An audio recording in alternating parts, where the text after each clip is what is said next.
এখন তো নতুন সরকার গঠন হয়েছে, অবশ্যই তাদের দায়িত্ব যে এখানে কি ঘটনা ঘটছে, কি হচ্ছে সেটা তো আমাদের জানতে দিতে হবে। জুলাই গণঅভ্যুত্থানের সময়, ওই আন্দোলনের সময় যেভাবে দেখছি যে মিস ইনফরমেশন ছড়াচ্ছে, গুজব ছড়াচ্ছে, এখন সেই সুযোগটা কেন এখন পর্যন্ত থাকবে? বাংলাদেশের নাগরিকরা সামান্য একটা ঘটনাকে নিয়ে যেভাবে মারা গেল, 2024-এর আন্দোলনেও তো এভাবে মারা যায়নি।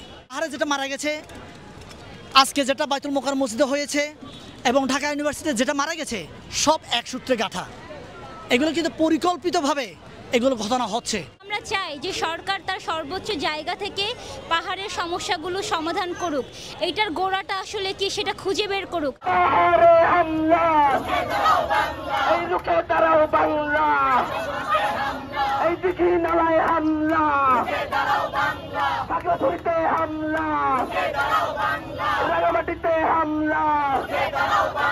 প্রথমেই চাই পাহাড়ে যা হচ্ছে সেটা একদম সত্য ঘটনা, সেটা সকল মিডিয়া যেন কভার করে। মিডিয়া ভুলভাল এগুলা কভার করতেছে এবং কেউ কিচ্ছু জানতেছে না। এখানে ঢাকায় বসে বসে আমরা আমাদের বন্ধু বান্ধব থেকে জানতেছি, কিন্তু আমরা কোনো মেইনস্ট্রিম মিডিয়ায় এই ধরনের কোনো খবর দেখতে পাচ্ছি না। সো আমাদের প্রথম চাওয়াটা তো আসলে এইখানেই যে আমাদের ঠিকঠাক খবর জানতে দিতে হবে। এখন যেহেতু নতুন সরকার গঠন হয়েছে এবং আমাদের তথ্য উপদেষ্টা যিনি নাহিদ ইসলাম, উনি বলছেন যে আমাদের একটা স্বাধীন মিডিয়া হবে এবং উনি এটাও আমাদের আশ্বস্ত করছেন যে আমরা জুলাই গণঅভ্যুত্থানের সময়, ওই আন্দোলনের সময় যেভাবে দেখছি যে মিস ইনফরমেশন ছড়াচ্ছে, গুজব ছড়াচ্ছে, এখন সেই সুযোগটা কেন এখন পর্যন্ত থাকবে? আমরা এত গণঅভ্যুত্থান থেকে উঠে আসছি, গণঅভ্যুত্থান করে একটা নতুন স্বৈরাচারের পতন ঘটিয়ে আমরা একটা নতুন সরকার গঠন করছি। এরপরেও কেন একই জিনিস আমাদের দেশের মানুষ সহ্য করবে? এবং একই সাথে সেখানে যে নিপীড়ন, আমরা খবর পাইছি যে তিনজনের লাশ অলরেডি পাওয়া গেছে, গুলিবিদ্ধ হয়ে মারা গেছে। এবং আমি মনে করি যে এখন আগে তো আপনারা মিডিয়ারা প্লিজ দয়া করে আমি এই অনুরোধটা করব যে আপনারা সেখানে সত্যি ঘটনাগুলো আমাদের সামনে আনেন। মেইনস্ট্রিম মিডিয়া যেন কাজ করে, যেন পাহাড়ের মানুষের জন্য কাজ করে। এখানে দায়ী কে সেটা তো আমার দায়িত্ব না যে এখানে দায়ী কে সেটা বের করা। সেই দায়িত্ব যাদের, সেই দায়িত্ব তাদের পালন করতে হবে। এখন তো নতুন সরকার গঠন হয়েছে, অবশ্যই তাদের দায়িত্ব যে এখানে কি ঘটনা ঘটছে, কি হচ্ছে সেটা তো আমাদের জানতে দিতে হবে এবং অবশ্যই সেখানে লাশ পড়ছে সেটার বিচার করতে হবে। একই ঘটনা যেটা বাঙালিদের উপর হয়েছে, সেই ঘটনাটা অনেক দিন ধরে পাহাড়ে চলতেছে এবং এখন পর্যন্ত চলতেছে, সেটা আমরা দেখতে পাচ্ছি এবং সেটার কোনো বিচার হচ্ছে না। কেউ এটা নিয়ে কোনো কথা বলতেছে না, কেউ সরকার পক্ষ থেকে আমরা এখন পর্যন্ত কোনো ধরনের কোনো আলাপ আমরা এখনো পাই নাই। ফলে আমরা অতি সত্বর এই বিষয়ের আমরা চাই যে যারা হত্যা করছে সেখানে তাদের বিচার হোক, পাহাড় থেকে এই সেনার নিয়ন্ত্রণ, সেনা শাসন যেন হটানো হয় এবং আমাদের আদিবাসী ভাই বোনেরা, আদিবাসী আমাদের দেশের নাগরিক, তারা যা চাচ্ছে তাই যেন পায়। কেন এখন পর্যন্ত আমি এখন ইউটিউবে আজকে সকালেও সার্চ দিছি, ইউটিউবে দীঘিনালা দিয়ে সার্চ করে দীঘিনালা এত কিছু হয়ে গেছে, আমরা ভিডিও দেখতে পাইছি ফেসবুকে ব্রাশ ফায়ার করতেছে আর্মি, সেটার ভিডিও পর্যন্ত দেখতে পাইছি।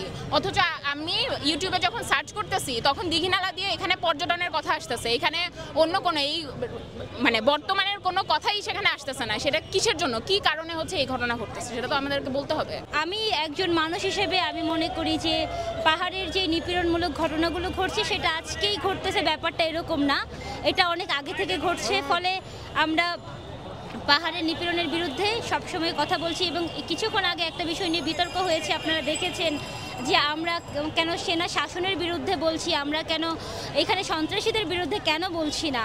আসলে একটা কথা পরিষ্কারভাবে বলা দরকার, সেই বিষয়টা পাহাড় কিংবা সমতল, সেনা শাসন কিংবা সন্ত্রাসী, যে কোনো নিপীড়নের বিরুদ্ধেই আসলে আমরা কথা বলছি।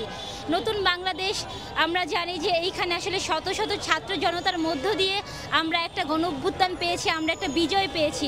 সেইখানে আমরা আসলে প্রত্যাশাই করি যে এই নতুন বাংলাদেশে গত 15 বছর ধরে আমরা যে শাসনগুলো দেখে আসছি বা যেই নিপীড়নগুলো দেখে আসছি সেগুলো আমরা আসলেই চাই না, সেগুলো আমরা বন্ধ করতে চাই। সেই জন্য রাষ্ট্রকে সংস্কার করতে চাই এবং আমরা মনে করি যে যেইখানে নিপীড়ন হবে, যেইখানে জুলুম হবে, যেইখানে অত্যাচার হবে, সেইখানেই আমরা প্রতিবাদ করব এবং অবিলম্বে আমি দাবি করছি এই নিপীড়নগুলো বন্ধ করার জন্য সকলকে এগিয়ে আসার। গত বছরগুলোতে যেই শাসন ব্যবস্থা ছিল সেটা এখনও পর্যন্ত সরকার ব্যবস্থাটা পুরোপুরি ঠিক হয় নাই, কিন্তু আমরা চাই যে সরকার তার সর্বোচ্চ জায়গা থেকে পাহাড়ের সমস্যাগুলো সমাধান করুক, এইটার গোড়াটা আসলে কি সেটা খুঁজে বের করুক।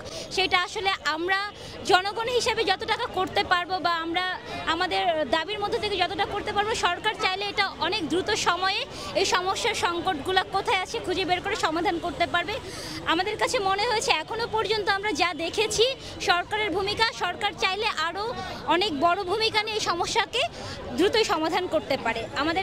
আমাদেরও প্রত্যাশা সরকারের কাছে এই সমস্যা দ্রুত সমাধান হোক, কারণ যেইভাবে প্রাণগুলো আসলে যাচ্ছে, যেইভাবে হত্যাকাণ্ড হচ্ছে, এটা বন্ধ হওয়া দরকার। পাহাড়ে আপনারা সকলে জানেন একটা অস্থিতিশীল পরিস্থিতি চলছে।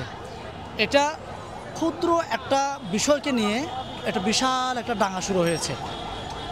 আমি পরিস্থিতি বলি, আমি যে লোকটা মারা গেছে উনি হচ্ছে বাঙালি, এবং সোশ্যাল মিডিয়ার মাধ্যমে আমরা যেটা জেনেছি সেটা হচ্ছে উনি মোটরসাইকেল চুরি করতেন, এবং মোটরসাইকেল চুরি করতে গিয়ে ধরা খেয়ে উনি পলাচ্ছিলেন। এই সময় বিদ্যুতের খুঁটির সাথে ধাক্কা খেয়ে পরবর্তীতে উনি হাসপাতালে নিয়ে যাওয়ার পথে উনি মারা যায়। তো এটা বিভিন্ন সোশ্যাল মিডিয়া যখন ছড়িয়ে পড়ে, এটা সেনাবাহিনী এবং যারা ওখানে প্রশাসন আছে এই প্রশাসনগুলো হস্তক্ষেপ করেনি, বরঞ্চ এটাকে কিভাবে আপনার সাম্প্রদায়িক দাঙ্গায় রূপ দেওয়া যায় এই কাজটাই সকলে মিলে করেছে। আমি এখানে পাহাড়ি বাঙালি বা কাউকে আমি দোষ দিব না, সকলে মিলে এর দাঙ্গাকে রূপ দেওয়ার জন্য সবাই চেষ্টা করেছে। যার কারণে দেখেন নামে বেনামে কথাও শুনতে পাচ্ছি 12 জন মারা গেছে, কথাও শুনতে পাচ্ছি 37 জন মারা গেছে, আবার কথাও শুনতে পাচ্ছি 65 জন মারা গেছে। কিন্তু এই যে কোথাও 12 জন, কোথাও 35 জন, কোথাও 7 জন, যেই মারা যাক, পাহাড়ে মারা যাক কিংবা বাঙালি মারা যাক, যেই মারা যাক, ওরা তো আমাদের বাংলাদেশের নাগরিক, তাই না? তাহলে এই যে বাংলাদেশের নাগরিকরা সামান্য একটা ঘটনাকে নিয়ে যেভাবে মারা গেল, 2024-এর আন্দোলনেও তো এভাবে মারা যায়নি, এভাবে মারা যায়নি। তাহলে 61 জেলা সবাই স্বাধীনতা পালন করছে, আমার এই পাহাড়ের লোকজন স্বাধীনতা পালন করতে পারছে না। আমি নিজেকে সিকিউর ফিল করছি না, নিরাপদ মনে করছি না। আমি কি আসলে বাংলাদেশি, নাকি আমি একজন নাকি আমি উপজাতি, নাকি ক্ষুদ্র নৃগোষ্ঠী? আমি কোন পরিচয় নিজেকে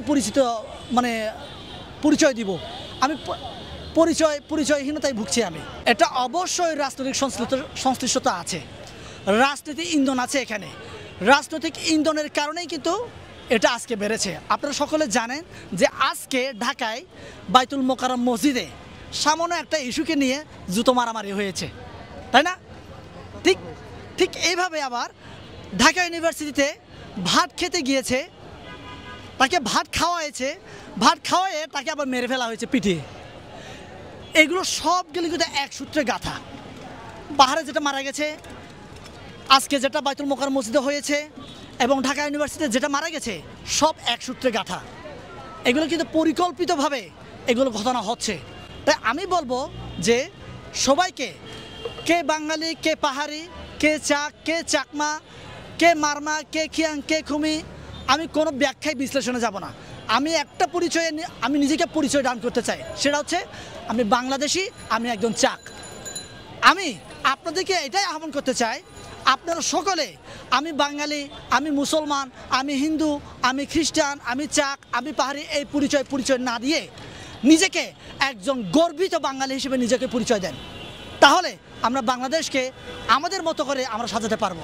বিগত সরকারগুলো, আওয়ামী লীগ, বিএনপি, জাতীয় পার্টি, যে সরকারগুলোই ছিল, এই যে এই ধরনের দাঙ্গাগুলোকে কিভাবে বড় করে প্যাট্রোনাইজ করা যায় এই কাজটা করে এসেছে। দাঙ্গা কিভাবে থামানো যায় এই কাজটা করেনি। এই যে পাহাড়ি বাঙালির মধ্যে যে সংঘাতটা চলছে, এটা তো আজকে একদিনের না। 97-এর চুক্তির পরে 26টা বছর হয়ে গেছে চুক্তি। আপনার বাংলাদেশ স্বাধীনতা লাভ করেছে, এখন 52 বছর চলে। এই 52 বছরে কীভাবে একজন পাহাড়ি আর একজন বাঙালির মধ্যে, কীভাবে একজন হিন্দু আর একজন মুসলমানের মধ্যে একজন কনফ্লিক্ট থাকে, এইটা যদি কাজ করতো রাষ্ট্রীয়ভাবে, তাহলে তো এতদিনে ভাইয়ে ভাইয়ে আপনার কোলাকুলি করে এক বিছানায় শুয়ে থাকার কথা। বিশ্বাসের জায়গা ওই জায়গায় যাওয়ার কথা ছিল, কিন্তু আজকে কোথায় গেছে আমাদের? আমরা একে অন্যকে বিশ্বাস করতে পারছি না। আমরা বলছি সাম্প্রদায়িক সম্প্রীতির বাংলাদেশ, সম্প্রীতির বান্ধবান, সম্প্রীতির খাগড়াছড়ি, কিন্তু আমরা তো এটা মন থেকে আমরা লালন করতে পারছি না। এই জন্য আমি সরকারকে আহ্বান করব বিএনপি আওয়ামী লীগ সরকারের মতো এই ঘটনাগুলোকে বড় না করে কিভাবে সমাধান করা যায় যত দ্রুত সম্ভব। আপনারা যত দ্রুত পদক্ষেপ নেবেন তত দ্রুত এই পাহাড়ে শান্তি প্রতিষ্ঠা হবে। আপনারা যদি যত দেরি করবেন তত এই পাহাড়ে আরও আগুন জ্বলবে এবং প্রতিবেশী রাষ্ট্রগুলো যারা আমাদের ভালো চায় না এরা এটাকে সুযোগ নেবে, ফায়দা নেবে।